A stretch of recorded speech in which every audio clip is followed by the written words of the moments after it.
पहलगाम हमले के बाद पूरा देश गुस्से में है। जब पुलवामा हुआ था तब भी देश इसी तरह गुस्से में था और आज भी गुस्से में है। लेकिन कुछ बदला क्या? क्या हमने पुलवामा से कोई सीख ली?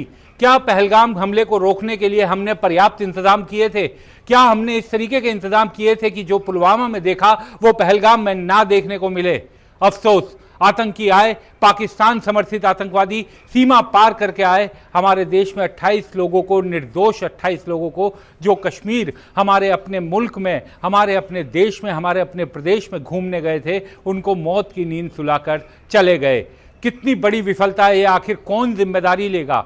सबसे बड़ा सवाल ये उठता है कि आखिर कौन जिम्मेदारी लेगा? जिन आतंकियों ने इस घटना को अंजाम दिया वो तो देर से देर अपने किए की सजा पाएंगे ही। देश के सुरक्षा बल उन्हें जरूर उनके किए की सजा देंगे। लेकिन क्या ये समस्या का अंत है? इस समस्या को बार बार देश 70-75 साल से झेल रहा है। आखिर कब हम, पाकिस्तान ने जिस तरीके से आतंकवाद को हमेशा पल पोषित किया है, उससे कब अपना बदला लेंगे?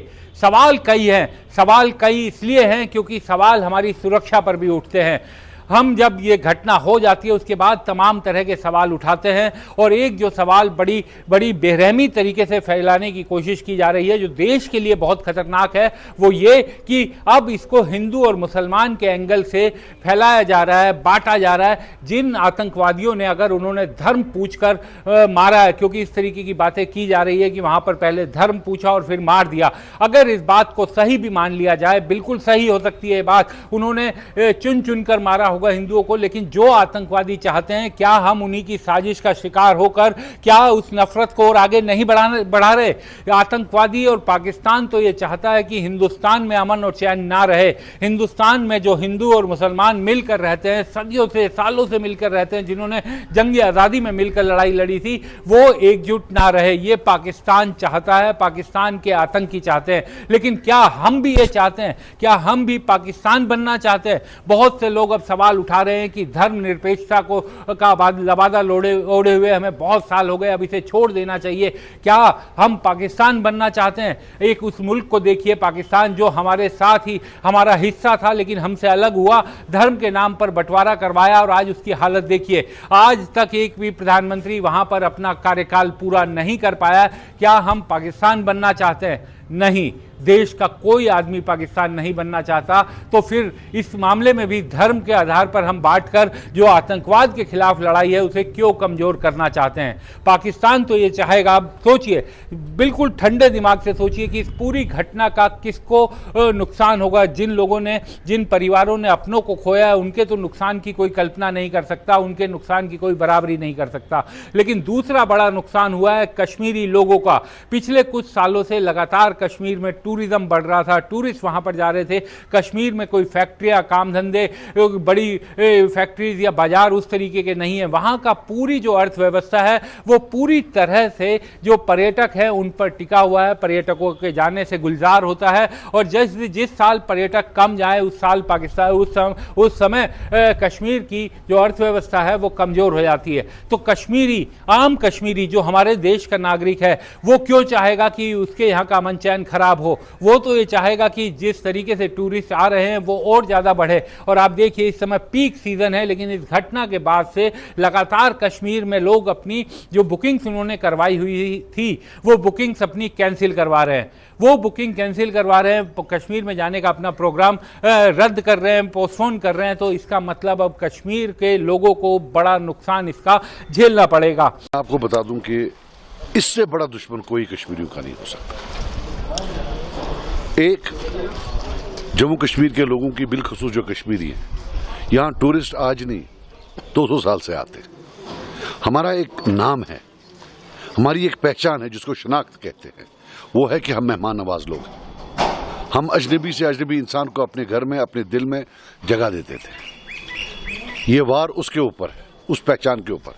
और उसके अलावा ये जो इक्तिसादी आज़ादी है कश्मीरी की, कि वो अपने बलबूते पर कमाए, ये उसके खिलाफ एक अटैक है।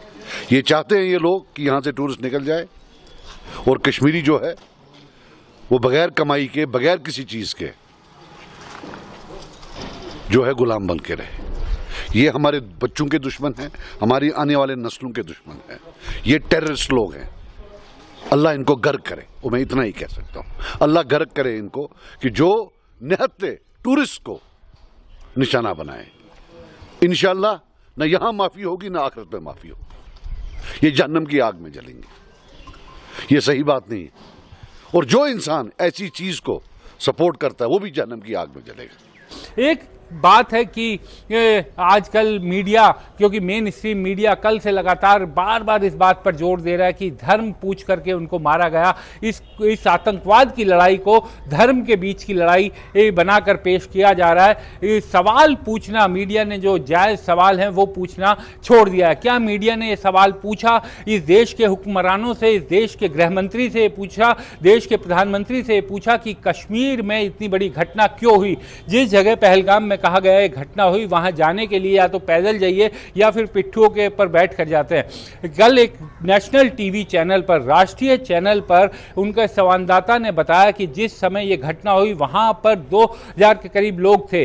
तो इतनी बड़ी संख्या में टूरिस्ट वहां पर थे और कोई पुलिस वाला, कोई सिक्योरिटी कर्मी वहां पर नहीं था।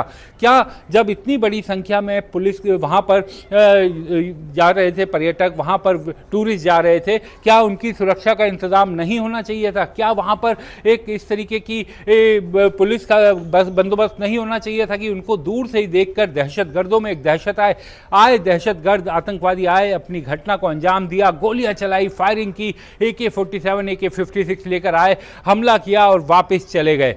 तो क्या वहाँ पर सिक्योरिटी अगर होती तो क्या इस तरीके से आतंकवादी उस समय उन्हें काबू नहीं किया जा सकता था? सवाल पूछना जो मीडिया ने बंद किया है, सबसे बड़ा नुकसान उसका वही है कि आज देश के पहले, क्या आप याद कीजिए मुंबई का बम धमाका, सवाल इस देश की मीडिया खूब करती थी। उस जमाने में सवाल किए गए थे तो तब के गृह मंत्री को इस्तीफा देना पड़ा था। तमाम मंत्रियों ने यूपीए के टाइम पर इस्तीफा दिया क्योंकि मीडिया सवाल करता था। लेकिन अब मीडिया क्या सवाल करता है? कल एक राष्ट्रीय दैनिक, बहुत वो सोशल मीडिया पर वायरल हो रहा है, अर्नब गोस्वामी बड़े पत्रकार हैं देश के, रिपब्लिक चैनल अपना चलाते हैं, उन्होंने कल एक सवाल उठाया कि इस देश में सुप्रीम कोर्ट ने जो हस्तक्षेप किया कश्मीर में लोकतंत्र बहाली के लिए, उसने जो चुनाव करवाने का दबाव डाला, उसके कारण ऐसी स्थिति बनी और सरकारों को पर छोड़ देना चाहिए इस तरीके के सभी फैसले।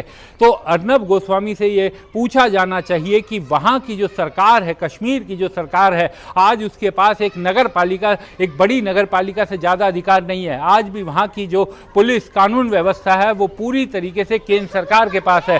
वहाँ की सिक्योरिटी और बाकी चीज़ों के लिए केंद्र सरकार ही जिम्मेदार है और केंद्र सरकार ही इस मामले में वहाँ की सुरक्षा करती है। जब अर्नब गोस्वामी सुप्रीम कोर्ट पर सवाल उठाते हैं तो ये भूल जाते हैं कि अभी भी जम्मू कश्मीर पूर्ण राज्य नहीं है, वहाँ पर वो केंद्र शासित राज्य ही है और वहाँ पर अभी भी जो पुलिस कानून व्यवस्था है वो पूरी तरीके से सेंट्रल गवर्नमेंट के पास है। उपराज्यपाल और गृह मंत्री कल यहाँ से जब गए दिल्ली से तो उस समय उपराज्यपाल गृह मंत्री के साथ ही गए। ये सही बात है कि गृह मंत्री वहाँ पर पहुँचे, जिस समय गृह मंत्री वहाँ पर पहुँचे वो भी देखिए और उसके बाद उन्होंने जो मीटिंग की उसके भी दृश्य देखिए, फिर आगे की बात करते हैं।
जैसे ये खबर आई कि गृह मंत्री कश्मीर जा रहे हैं, तुरंत अभी जा रहे हैं श्रीनगर, तो उसके बाद से मीडिया में एक खबर लगातार छाई रही कि गृह मंत्री तुरंत कश्मीर के लिए रवाना, प्रधानमंत्री ने सऊदी अरब से उनसे बात की, वो तुरंत रवाना। इस बात को भी इस तरीके से प्रचारित किया गया कि गृह मंत्री ने बहुत बड़ा कारनामा किया। अरे भाई, देश के गृह मंत्री हैं अमित शाह, अगर इतना बड़ा हादसा हुआ है तो वो निश्चित तौर पर वहां जाएंगे, इसमें कोई ऐसी चीज नहीं है। उनकी जगह कोई भी गृह मंत्री होता तो वो वहां जाता, लेकिन ये मजबूत सरकार है, इससे ये अपेक्षा की जाती है कि इस तरीके की घटनाएं, इस तरीके की आतंकी घटनाएं वहां पर ना हो। लेकिन उनका जाना ये कहीं से भी बड़ी खबर नहीं है। निश्चित तौर पर उनकी जगह कोई भी, अगर कोई कमजोर गृह मंत्री होता तो वो भी यही करता कि वो उस समय वहां पर जाता कश्मीर। तो कश्मीर जाना और वहां पर उसके साथ बैठ के करना, ये किसी भी सामान्य गृह मंत्री की बात है, क्योंकि बार बार बीजेपी को कहा जाता है कि एक मजबूत सरकार है, देश में मजबूत सरकार मिली है, तो उससे ये उम्मीद की जाती है, ये बात